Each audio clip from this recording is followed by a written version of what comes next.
પીડા ક્યાં છે ખબર છે? લોકો 200માંથી 200 લાવવા જાય છે, એમાં 80 નથી આવતા. તો એના કરતા અમુક છોડો ને, અમુક છોડો. જે નથી ફાવતું, નથી કરી શકાતું એને છોડો. જેમાંથી મેક્સિમમ માર્ક્સ કવર કરી શકાય છે એને વળગો. ઓછા સમયમાં વધારે માર્ક્સ ક્યાં આવે? જેમ કે 1 અઠવાડિયું તમે કરંટ અફેર્સ કરો અને 1 અઠવાડિયું તમે બંધારણ કરો. કરંટ અફેર્સ તમે 1 અઠવાડિયામાં તૈયાર કરો. હું તમને ચેલેન્જ સાથે કહું છું કે એમાંથી 1 કે 2 માર્ક્સ આવવા જ આવે ને, કે એક સિંગલ માર્ક્સનું ન પૂછાય.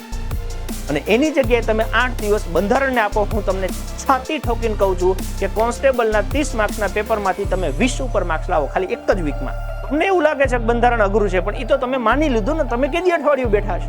સળંગ અઠવાડિયું એક વખત બંધારણને આપી દો. 30માંથી 20 ઉપર માર્ક્સ ન આવે મને કહેજો. પણ કરંટ ઝાલીને બેસી જશો સવારથી સાંજ સુધી, અઠવાડિયું નહીં 2 મહિના ઝાલશો ને તોય માર્ક્સ નહીં આવે. કેમ કે એ દરિયો છે, એમાં કોઈ મર્યાદા નથી. તો તમને એ ખબર પડવી જોઈએ કે મારે શું વાંચવું, મારે શું ન વાંચવું.